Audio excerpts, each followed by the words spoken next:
ನಮಸ್ತೆ, welcome to Hindus ಕೈ ರುಚಿ.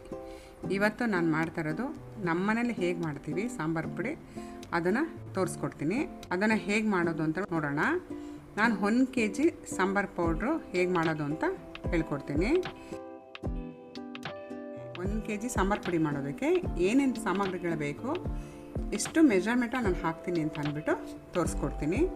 ಧನಿಯಾ 1 kg ತೊಗೊಂಡಿದ್ದೀನಿ. ಖಾರದ ಮೆಣಸಿನ್ಕಾಯಿ, ಅದು ಖಾರದ ಮೆಣಸಿನ್ಕಾಯಿ ಗುಂಟೂರು ಬ್ಯಾಡಿಗೆ 3 ಬರುತ್ತಲ್ವ, ಅದರಲ್ಲಿ ಸಣ್ಣದು ಖಾರದ ಮೆಣಸಿನ್ಕಾಯಿ ಅಂತ ಬರುತ್ತೆ. ಗುಂಟೂರು ಮೆಣಸಿನ್ಕಾಯಿ ಅದು ಸ್ವಲ್ಪ ಉದ್ದ ಬರುತ್ತೆ. ಬ್ಯಾಡಿಗೆ ಅರ್ಧ kg. ಒಂದೇ ಮೆಜರ್ಮೆಂಟಲ್ಲಿ ಹಾಕೊತ 1 kg ಧನಿಯಾಗೆ ಎಲ್ಲ ಅರ್ಧ kg ಹಾಕೊತಾ ಇದ್ದೀನಿ. ಜೀರಿಗೆ 300 ಗ್ರಾಮು, ಜೀರಿಗೆ ಸ್ವಲ್ಪ ಜಾಸ್ತಿ ಬೇಕಾಗತ್ತೆ. ಮೆಣಸು 200 ಗ್ರಾಮು, ಸಾಸಿವೆ 100 ಗ್ರಾಮ್, ಮೆಂತ್ಯ 100 ಗ್ರಾಮ್, ಕಡಲೆಕಾಳು 1/4 kg, ಹೆಸರು ಕಾಳು 1/4 kg, ಅಕ್ಕಿ 1/4 kg, ತೊಗರಿಬೇಳೆ 1/4 kg, ಉದ್ದಿನ ಬೇಳೆ 200 ಗ್ರಾಮ್, ಅರಿಶಿನ ಕೊಂಬು 100 ಗ್ರಾಮ್, ಬೇವು 1 ಕಟ್ಟು, 4-5 ಚಕ್ಕೆ ಬೇಕಾಗತ್ತೆ, ಲವಂಗ 20 ಲವಂಗ ಬೇಕಾಗತ್ತೆ. ಈಗ ಸಾಂಬಾರು ಮಾಡ್ಕೊಳ್ಳೋದಕ್ಕೆ ಎಲ್ಲ ಹುರ್ಕೊಳ್ಳೋಣ. ಈಗ ಒಂದೊಂದಾಗಿ ಫಸ್ಟು ಕಾಳುಗಳನ್ನೆಲ್ಲ ಹುರ್ಕೊಳ್ಳೋಣ. ಕಾಳು ಹಾಕ್ಕೊತಾ ಇದ್ದೀನಿ. ಇದು ಕೈ ಬಿಡ್ದಂಗೆ ಹುರಿ ತರಬೇಕು, ಇಲ್ಲ ಅಂತಂದರೆ ಸ್ವಲ್ಪ ಸೀದೋಗ್ಬಿಡುತ್ತೆ. ಒಂದೇ ಹದವಾಗಿ ಎಲ್ಲ ಕಡೆನೂ ಒಂದೇ ಥರ ಹುರಿಬೇಕು. ಉರಿ ಜೋರಾಗಿ ಕೊಟ್ಕೋಬಾರ್ದು ಮತ್ತು ಸಿಮ್ಮಲ್ಲಿ ಇಟ್ಕೊಬಾರ್ದು, ಮೀಡಿಯಮ್ ಉರಿ ಇರಬೇಕು. ಎಲ್ಲ ಕಾಳು ಹುರಿಬೇಕಾದ್ರೂ ನಾವು ಮೀಡಿಯಮ್ ಉರಿಲೇ ಹುರಿಬೇಕು. ಮೇಯ್ನು ಪುಡಿ ಹುರಿಯೋದ್ರ ಮೇಲೆ ಡಿಪೆಂಡ್ ಆಗೋದು. ನಾವು ಎಷ್ಟು ಚೆನ್ನಾಗಿ ಹುರಿತೀವಿ ಅಷ್ಟು ಚೆನ್ನಾಗಿ ಪುಡಿ ಚೆನ್ನಾಗಿ ಬರುತ್ತೆ. ಇಷ್ಟು ಹುರಿದ್ರೆ ಸಾಕಾಗುತ್ತೆ. ಈಗ ಕಲರ್ ಚೇಂಜ್ ಆಗಿದೆ. ಬೇಳೆ ಹಾಕ್ಕೊತಾ ಇದ್ದೀನಿ. ಪುಡಿಗೆ ಈಗ ಕಾಳುಗಳು ಮತ್ತು ಹೆಸರು ಕಾಳು ಮತ್ತು ಬೇಳೆ ಕಡಲೆಕಾಳೆಲ್ಲ ಹಾಕೊಳ್ಳೋದು ಸಾರು ಸ್ವಲ್ಪ ಗಟ್ಟಿ ಬರಬೇಕು ಅಂತ ಅಂದ್ಬಿಟ್ಟು ಹಾಕ್ಕೊತೀವಿ. ಅದಕ್ಕೋಸ್ಕರ ಸ್ವಲ್ಪನೇ ಹಾಕ್ಕೊಳ್ಳೋದು. ತುಂಬ ಜಾಸ್ತಿ ಹಾಕ್ಕೊಂಡ್ರೆ ಏನಾಗುತ್ತೆ, ತುಂಬ ಗಟ್ಟಿ ಬಂದುಬಿಡುತ್ತೆ. ಈ ಮೆಜರ್ಮೆಂಟಲ್ಲಿ ಹಾಕ್ಕೊಂಡ್ರೆ ಕರೆಕ್ಟಾಗಿರುತ್ತೆ. ಹುರಿಬೇಕಾದ್ರೆ ಕಲರು ಚೇಂಜ್ ಆಗಬೇಕು, ಸಾಕಾಗತ್ತೆ. ಕಡಲೆಕಾಳು ಹಾಕ್ಕೊತಾ ಇದ್ದೀನಿ. ನಾವೇನಕ್ಕೆ ಫಸ್ಟು ಕಾಳುಗಳೆಲ್ಲ ಹುರ್ಕೋಬೇಕು ಅಂತಂದರೆ, ಜೀರಿಗೆ ಮತ್ತು ಮೆಣಸು ಸಾಸಿವೆ ಎಲ್ಲ ಕಾಳೆಲ್ಲ ಹುರಿದ್ಮೇಲೆ ಹಾಕ್ಕೋಬೇಕು. ಯಾಕೆ ಅಂತಂದರೆ ಬೇಳೆಗಳೆಲ್ಲ ಹಾಕ್ತಾ ಇರ್ತೀವಲ್ವ ನಾವು, ಅದು ಫಸ್ಟೇ ಹುರಿದ್ಬಿಟ್ಟು ಹಾಕ್ಬಿಟ್ಟು ತುಂಬ ಸೀದೋಗ್ಬಿಡುತ್ತೆ. ಅದಕ್ಕೆ ಫಸ್ಟು ಯಾವತ್ತೂ ಬೇಳೆ ಹುರ್ಕೋಬೇಕು. ಬೇಳೆ ಹುರ್ಕೊಂಡು ಆಮೇಲೆ ಜೀರಿಗೆ ಮೆಣಸು ಹೆಂಡಲ್ಲಿ ಹುರ್ಕೋಬೇಕು ನಾವು, ಆವಾಗ ಸರಿ ಹೋಗುತ್ತೆ. ಈ ಕಾಳನ್ನು ಹುರ್ಕೊಂಬಿಟ್ರೆ ಪುಡಿ ತುಂಬ ಈಸಿ ಮಾಡೋದು. ಕಾಳು ಇರೋದು ತುಂಬ ಪೇಷನ್ಸಾಗಿ ಮಾಡಬೇಕು.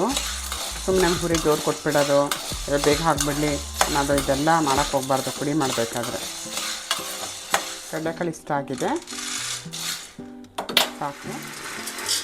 ಉದ್ದಿನ ಬೇಳೆ ಇಷ್ಟ ಆದರೆ ಸಾಕಾಗತ್ತೆ. ಇದು ಬೇಗ ಆಗುತ್ತೆ. ನಮಗೆ ಟೈಮ್ ತೊಗೊಳ್ಳೋದು ಕಡಲೆಕಾಳು ಮತ್ತು ಹೆಸರು ಕಾಳು ಬೇಳೆ, ಈ 3 ಟೈಮ್ ತೊಗೊಳಕ್ಕೆ. ಇದೆಲ್ಲ ಬೇಗ ಆಗಿಬಿಡುತ್ತೆ, ಸಾಕು. ಈಗ ಅಕ್ಕಿ ತೊಗೊತಾ ಇದ್ದೀನಿ.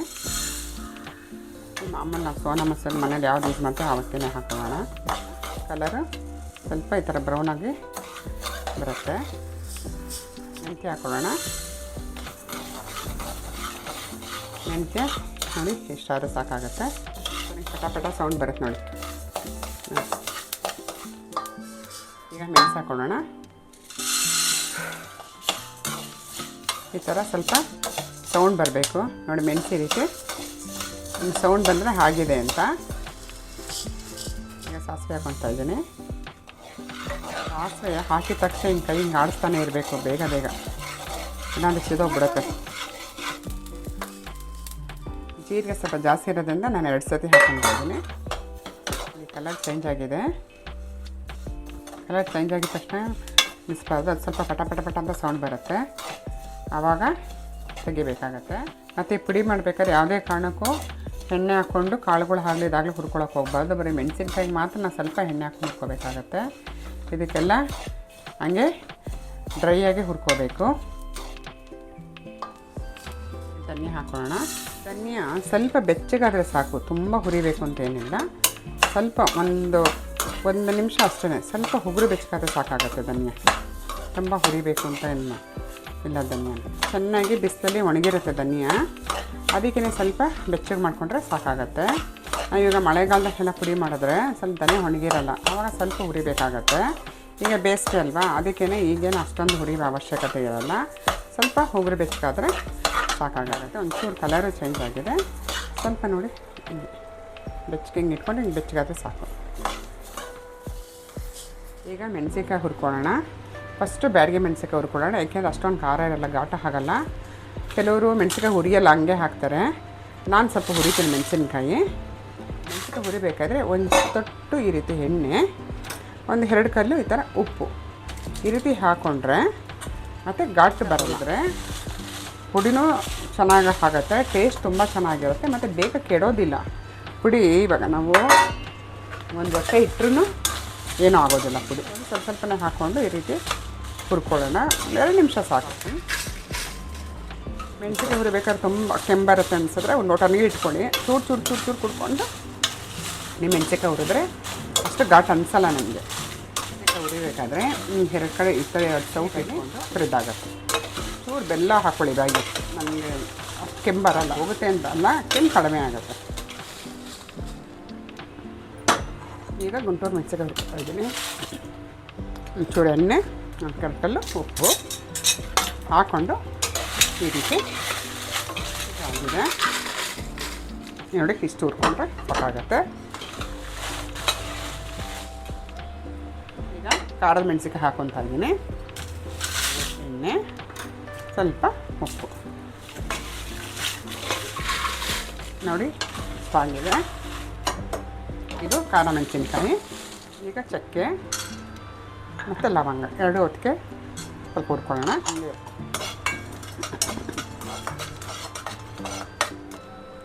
ಈಗ ಅರ್ಶಿನ ಕೊಂಬ ಹಾಕೊಳ್ಳೋಣ, ಅದು ಹುರ್ಕೊಳ್ಳೋಣ. ಅರ್ಶಿನ ಕೊಂಬ ಕೊನೆಯಲ್ಲಿ ಹುರ್ಕೋಬೇಕು. ಮತ್ತು ಎಣ್ಣೆಲೆಲ್ಲ ಆದಮೇಲೆ ಕರಿಬೇವು ಹುರಿಬೇವು. ಇಷ್ಟು ಹುರ್ಕೊಂಡಾಗಿದೆ. ಇದರಲ್ಲಿ ನೀರಿನ ಅಂಶ ಏನು ಇಲ್ಲ, ಚೆನ್ನಾಗೆಲ್ಲ ತೊಳೆದು ಒಣಗಿಸ್ಬಿಟ್ಟು ಹುರಿತಾ ಇರೋದು. ಹಾಕ್ಕೊಳ್ಳೋಣ. ಮೆಣಸಿನ್ಕಾಯಿ ಬೀಜ ಇರುತ್ತಲ್ವ, ಅದೊಂದು ಸ್ವಲ್ಪ ಬೆಚ್ಚಗೆ ಮಾಡ್ಕೊಳ್ಳೋದ್ರ ಮೇಲೆ ಸ್ವಲ್ಪ ಬೆಚ್ಚಗೆ ಮಾಡ್ಕೊಳ್ಳೋಣ. ಯಾಕಂದ್ರೆ ಎಲ್ಲ ಹುರಿದಿರ್ತೀವಿ, ಇದು ಹಾಗೆ ಹಸಿ ಹಾಕಿದ್ರೆ ಚೆನ್ನಾಗಿರಲ್ಲ. ಸ್ವಲ್ಪ ಈ ಥರ ಬೆಚ್ಚಗೆ ಮಾಡಿಕೊಂಡು ಅದಕ್ಕೆ ಹಾಕ್ಕೊಳ್ಳೋಣ. ಫಸ್ಟು ಪುಡಿಯೆಲ್ಲ ಮೆಣಸಿನ್ಕಾಯಿ ಧನಿಯಾ ಕಾಳೆಲ್ಲ ಹುರಿದಾದ್ಮೇಲೆ ಈ ಥರ ಬರೀ ಬಾಣಲಿ ಬಿಡಬಾರ್ದು ಅಂತ ಹೇಳ್ತಾರೆ. ಅದಕ್ಕೋಸ್ಕರ ಸ್ವಲ್ಪ ಕಡಲೆಕಾಳು ಹೆಂಡಲ್ಲಿ ಹುರಿದು ಬಿಡಬೇಕು, ಹಾಗೆ ಬರೀ ಬಾಣಲಿನ ಬಿಡಬಾರ್ದು. ಇದು ನೀವು ತಿನ್ಕೊಳ್ಳೋದಕ್ಕೆ. ಹಿಂದಿನ ಕಾಲದಲ್ಲೆಲ್ಲ ಹಾಗೆ ಹೇಳ್ತಿದ್ರು, ಬರೀ ಬಾಣಲಿ ಬಿಡಬಾರ್ದು, ಪುಡಿಯೆಲ್ಲ ಹುರಿದ್ಮೇಲೆ ಏನಾದರೂ ಒಂದು ಉರಿಬೇಕು ಅಂತ.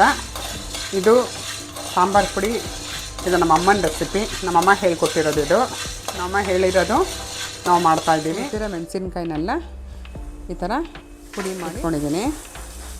ಹೇಗೆಂದರೆ ಮಿಷಿನಲ್ಲಿ ಹಾಗೆ ಬೀಸೋದಕ್ಕಾಗಲ್ಲ, ಅದಕ್ಕೆ ಈ ಥರ ಈ ರೀತಿ ಪುಡಿ ಮಾಡಿ ಇಟ್ಕೋಬೇಕು. ಬ್ಯಾಡಗಿ ಮೆಣಸಿನ್ಕಾಯಿ, ಗುಂಟೂರು ಮೆಣಸಿನ್ಕಾಯಿ, ಖಾರ ಮೆಣಸಿನ್ಕಾಯಿ ಎಲ್ಲ ಒಟ್ಟಿಗೆ ಹಾಕ್ಕೊಂಡು ಈ ಥರ ಪೌಡ್ರ್ ಮಾಡಿಕೊಂಡು ಮಿಕ್ಸ್ ಮಾಡ್ಕೊಂಡಿದ್ದೀನಿ. ಈಗ ಇದಕ್ಕೆ ಹುರಿದಿರೋ ಧನಿಯಾ ಮತ್ತು ಕಾಳುಗಳೆಲ್ಲ ಹಾಕ್ಕೊಳ್ಳೋಣ. ಆರಿಸಿರ್ಬೇಕೆಲ್ಲ, ಎಲ್ಲ ಇವಾಗ ಆರಿದೆ.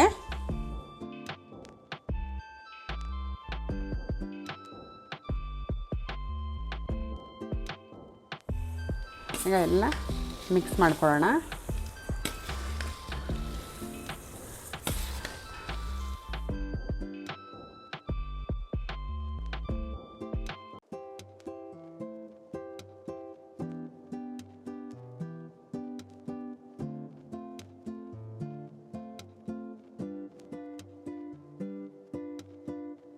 ನೋಡಿ ಎಲ್ಲ ಈ ಥರ ಮಿಕ್ಸ್ ಆಗಿದೆ, ಎಲ್ಲ ಚೆನ್ನಾಗಿ ಹಾರಿದೆ. ಹುರಿದು 1 ಅವರ್ ಎಲ್ಲ ಚೆನ್ನಾಗಿ ಹಾರಿಸಿ ಈಗೆಲ್ಲ ಈ ಥರ ಮಿಕ್ಸ್ ಮಾಡಿ ಈಗ ಮಿಲ್ಲಲ್ಲಿ ಬೀಸ್ಕೊಬರೋಣ.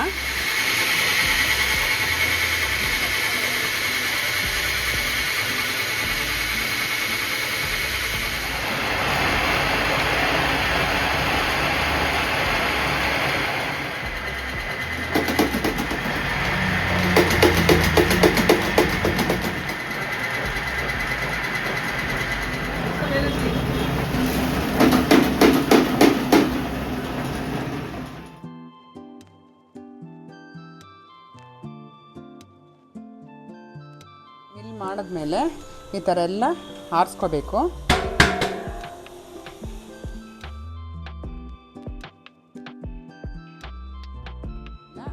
ಎಷ್ಟು ಚೆನ್ನಾಗಿ ಒಳ್ಳೆ ಕಲರ್ ಬಂದಿದೆ, ಒಳ್ಳೆ ಕಲರ್ ಇದೆ, ತುಂಬ ಗಮ್ ಅಂತ ಇದೆ. ಇದನ್ನು ಚೆನ್ನಾಗಿ ಆರಿಸ್ಕೊಳ್ಳೋಣ.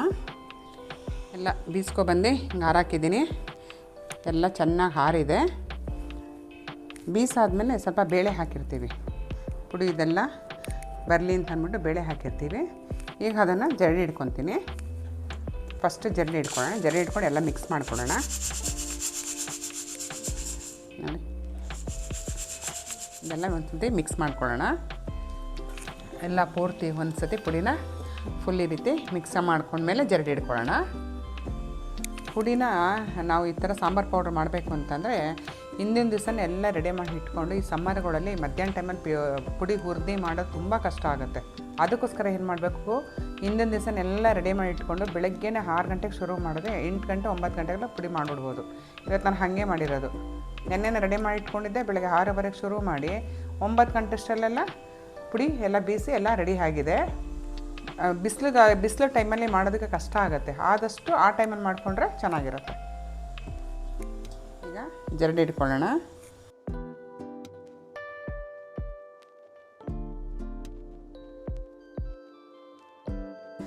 ಈ ರೀತಿ ಮಾಡಿಕೊಂಡ್ರೆ ಒಂದು ವರ್ಷದವರೆಗೂ ಪುಡಿ ಇಟ್ಕೋಬೋದು, ಹಾಳಾಗೋದಿಲ್ಲ. ಅಂದರೆ ಚೆನ್ನಾಗಿ ಒಣಗಿಸ್ಬೇಕು ಅಷ್ಟೇ. ಎಲ್ಲ ಒಣಗಿಸಿ ಈ ಥರ ಪುಡಿ ಮಾಡಿಕೊಂಡ್ರೆ ಒಂದು ವರ್ಷದವರೆಗೂ ಪುಡಿ ಚೆನ್ನಾಗಿರುತ್ತೆ. ಪುಡಿ ರೆಡಿಯಾಗಿದೆ. 1 kg ಧನಿಯಾಗೆ 8 ಸೇರು ಪುಡಿ ಆಗುತ್ತೆ. 1 kg ಧನಿಯಾ ಮೆಜರ್ಮೆಂಟಲ್ಲಿ 8 ಸೇರು ಪುಡಿ ಆಗುತ್ತೆ. ಈ ಸಾಂಬಾರು ಪುಡಿನ ಮಟನ್ ಸಾಂಬಾರಿಗೆ, ಚಿಕನ್ ಸಾಂಬಾರಿಗೆ ಹಿಂಡಲ್ಲಿ 1 ಸ್ಪೂನ್ ಹಾಕ್ಕೊಳ್ಳಿ. ಟೊಮೊಟೊ ಗೊಜ್ಜಿಗೆ ಹಾಕ್ಕೊಂಡ್ರೆ ಚೆನ್ನಾಗಿರುತ್ತೆ. ಮಾಡ್ಕೊಳ್ಳಿ. ಹೇಗಿದೆ ಅಂತ ಕಮೆಂಟ್ನಲ್ಲಿ ತಿಳಿಸಿ. ಸಬ್ಸ್ಕ್ರೈಬ್ ಮಾಡೋದನ್ನು ಮರಿಬೇಡಿ. ಮುಂದಿನ ವೀಡಿಯೋದಲ್ಲಿ ಸಿಗೋಣ. ಬಾಯ್.